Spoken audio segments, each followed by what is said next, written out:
down the field, the Lions team that will not yield. And when the blue and silver wave, you stand and cheer the brave. Rah, rah, rah! And win the game. With honor you will keep your fame. So down the field and gain. Lions victory!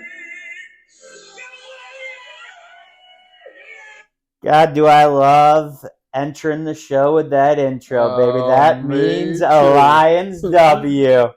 So let's get right into it. The Lions beat the Tampa Bay Buccaneers 20-6. And where did it start? Again, in the trenches, baby. Let's jump right into it. Welcome to another episode of BK and Speaks, Sports Flow with BK and Speaks. BK, how good was that defense on Sunday? Oh, man. Talk about a tough matchup against that front of the Buccaneers. That offensive line they got is no joke, and we weren't getting much of a pass rush at all. No. It was pretty impressive how our secondary stood up against it. But we did control the line of scrimmage in regards to the running attack. We're the number one run defense in the league for a reason. 388 total yards is all we've given up all season, which is first in the league, like I mentioned. Let's go. We were 30th last year. I mean, that is night and day difference there. And honestly, we shut down their running attack like it was nothing this weekend. I think they only had like 45 yards total rushing, which is just nuts. Dismal. Yeah, I mean, that's lockdown type of performance. And our secondary came up big again. I mean, huge. They got some star receivers over there with Mike Evans and Chris Godwin. Studs. Yeah, great players, Pro Bowlers. And Sutton, our number one corner, locked him up. Yeah, he had a hell of a game. I love the way he played. I feel like that was his best game as a Lion thus far. Yeah, but like I think the other side of that too is we're not hearing a lot about Sutton because he's shutting down half the field. Yeah. I mean, he's been one of the best free agent signings that we've had all last offseason, and we're not really talking about him at all because that's great news for a corner because you never want to be talking about a corner. It's unsung heroes out there. Yeah, the defense has only allowed 109 yards and 2 third down conversion against Tampa Bay in the first half, and only 2 third down conversions all night. Isaiah Buggs, who was a healthy scratch to start the season, had a huge bat down that resulted in a Will Harris pick. That's 2 takeaways for Harris the last 2 weeks. He's doing an excellent job, filling in for Branch. Thank God Buggs batted that ball down because it was a busted coverage if you look back on it. And Mike Evans had nothing but green grass in front of him if, Baker could have gotten that ball to him. That play, in my opinion, changed the trajectory of that whole game. Yeah, swung the momentum. It was a great play by Buggs. I think, he came up with like I said, the huge play. The defensive line continues to come up with huge plays, and the secondary's taking advantage. Yeah, the secondary's doing a great job. As we're getting the pressure, we're making the picks, and then those picks are resulting in points, and that's how you win football games. Yeah, turnovers are huge. Man. Yep. I can't remember the last time the Lions were getting this many turnovers and capitalizing on them. Yeah, capitalizing, turning around and scoring points with it. I mean, the defense has been a staple, and they're elevating the offense with the way they're playing. Yeah, I mean, the linebackers look great. Campbell, I thought, had another great game. Barnes had another great game. Then, you shift in Aiden Hutchinson, I think, had another great game. Yeah, he didn't have a sack. He didn't have as many QB pressures, and we might have not been pressuring Baker enough, but we were doing it in the secondary, which was great to see. Yeah, I mean, locking down the star receivers like we were talking about. Yep. I mean, anytime you're only giving up 6 points to a professional team, that's pretty tough to do. I talk about the defense elevating the offense. It's pretty easy to elevate your offense if you're only giving up 6 points a game.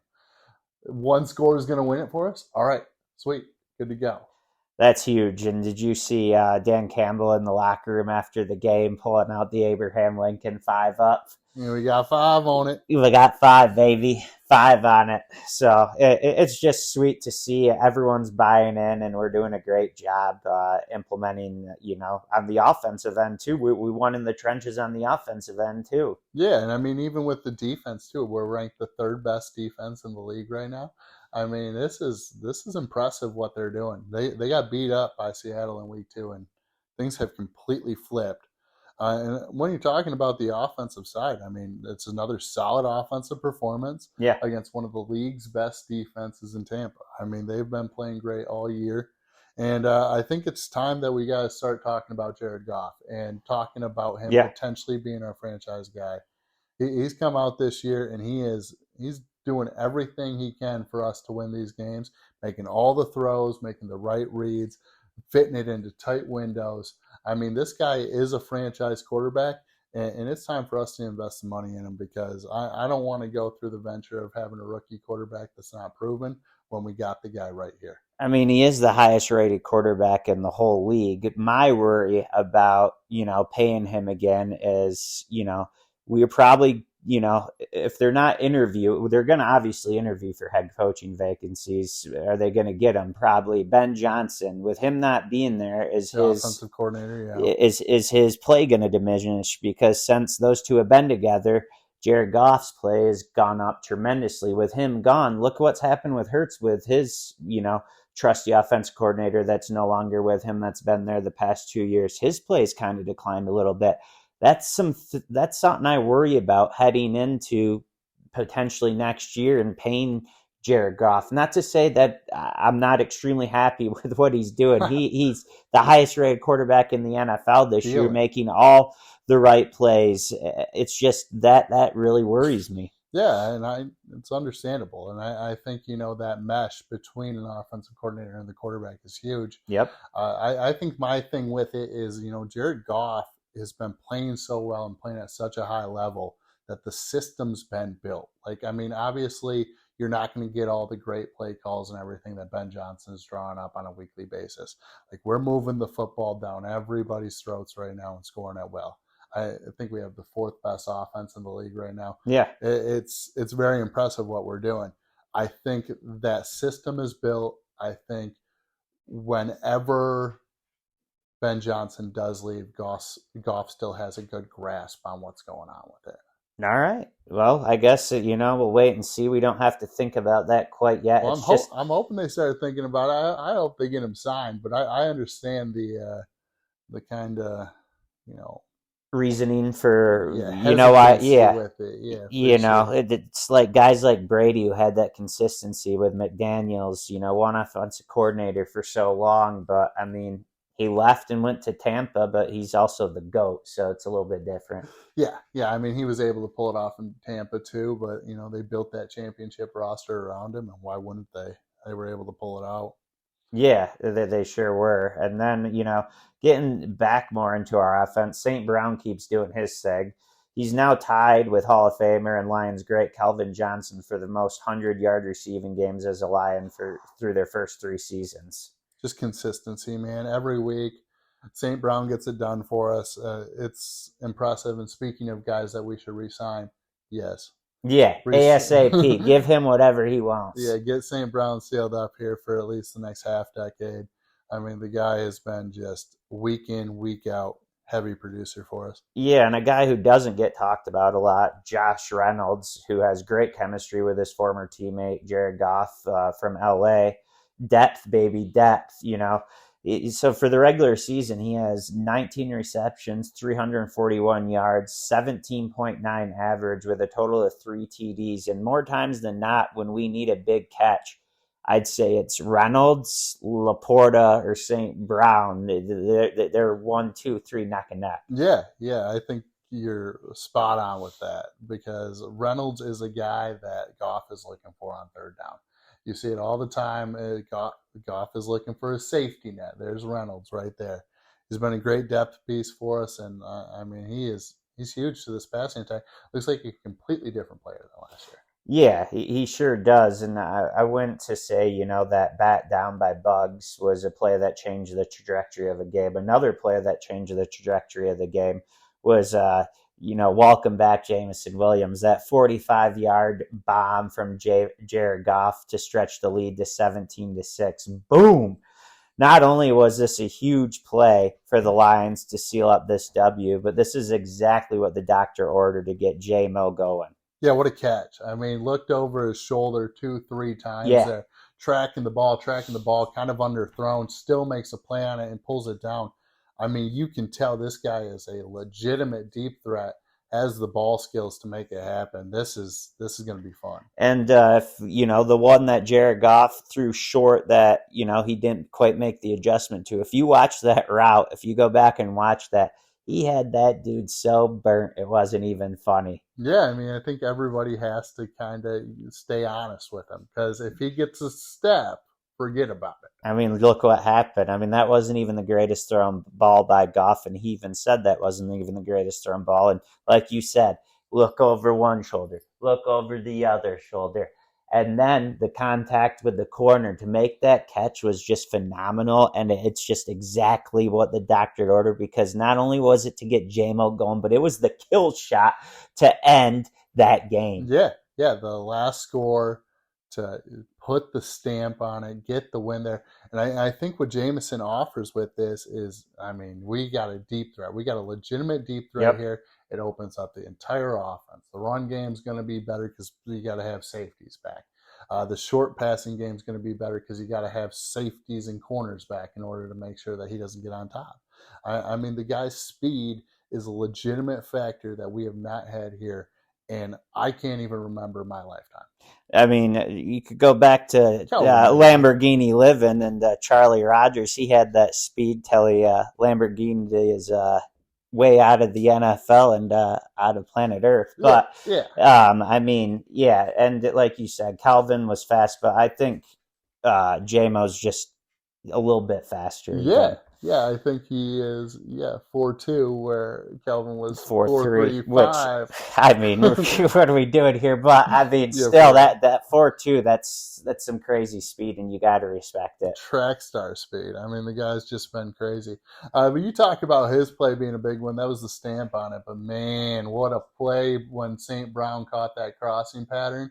Turned it up, and Craig Reynolds out of nowhere. Block of the year, I'd say. Comes in and just lays a block that takes out 2 and springs St. Brown for the touchdown. Oh, man, did that change the momentum. Yeah, that did change the momentum, and that was on a third down, which, we've been great on third downs this year in particular, and we were great on third downs this game. I think we finished 9 for 15 on third downs against Tampa, and that's great across the board for our offense. Yeah, and I think, like I mentioned, the defense for Tampa is no slouch. I mean, they're a top 10 defense in the league. They're playing with the best of them, and we were able to put up enough points to get the win. But anytime that the other team's offense is only scoring 6, it's a pretty good luxury for the offense. Yeah, I mean, this is the 4th straight win for us, which have all come by double digits, matching our franchise best set in 1970. The Lions are now 5-1 overall, with their best 6-game stretch to start a season since 1956. Wow. With losses from San Francisco and Philly, we are now tied for the best record in the NFL. Yeah, and we deserve to be with the way we've played out of the gates. I mean, the Lions have come out, they've played clean football, week in, week out. I'm not afraid of anyone. No.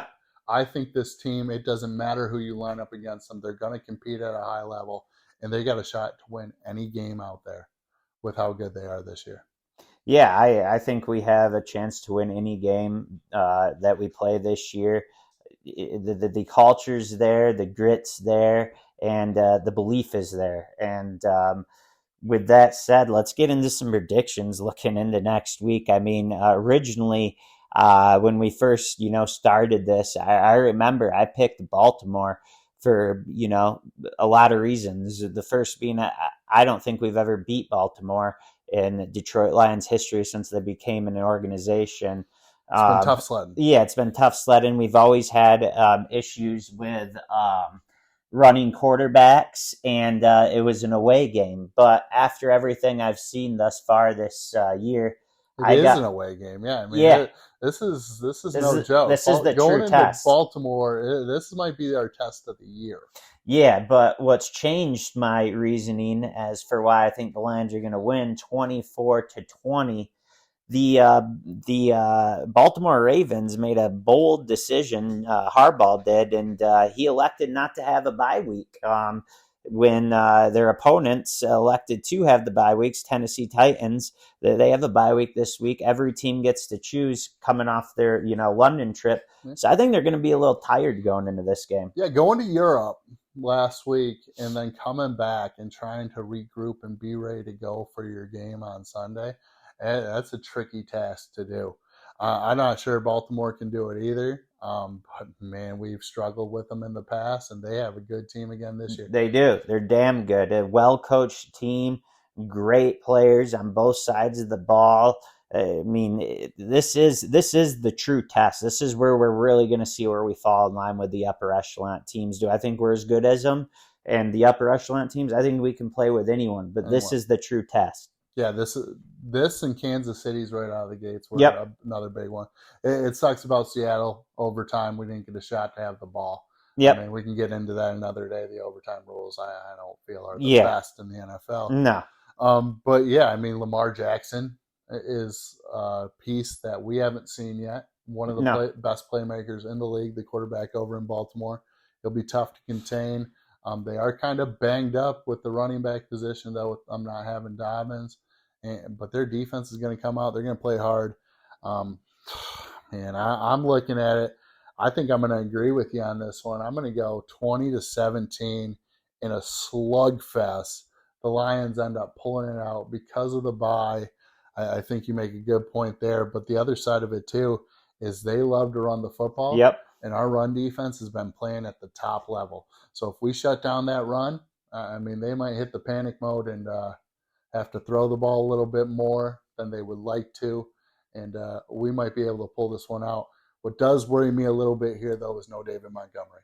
Yeah, that is a huge loss, but Gibbs is trending in the right direction, so it looks like we will have him back, which will be huge. And Craig Reynolds, Mr. Everything when he's in there, blocking, scoring, getting us first downs on, third down conversions. I think he will, have another great game. But this game's going to be won and lost in the trenches on the offense side of the ball and the defense side of the ball, again, especially with Baltimore. Yeah, I mean, they got Roquan Smith. They got Patrick Queen. These are some serious Pro Bowl linebackers that they have over there.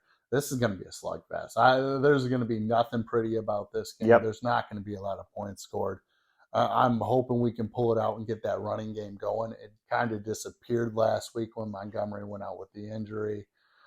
Gibbs, I'm hoping he comes back strong. But, I mean, it'll be fun to see Gibbs unleashed. We'll see if we can pull this one out. But it's going to be a battle, man. Yeah, it's going to be a battle. But Gibbs, in his first, start of the year this year had 80 yards in Atlanta and had, I think, on 18 carries. So, I mean, we're going to get a bigger sample size this week. So I'm excited to see it, and it's going to be fun to watch. Yeah, for sure. I mean, he gets a step. We'll see if somebody can catch him. I mean, that's the type of speed and big play ability that Jahmyr Gibbs will bring to us. I hope he gets a step. I hope he takes 160, but it's going to be tough sledding. May the best team win here, Yeah, you fellow Lions fans, I want to see you, keep showing up and supporting our Lions like you've been doing. We're going to need it this week in Baltimore, so let's go Lions. I hope you guys enjoyed another episode of Sports Flow with BK and Speaks, and we appreciate you guys listening. Yeah, appreciate you as always. Hopefully we'll be celebrating another victory this next week. Yeah, enjoy the game, and this should be a fun one. Bye.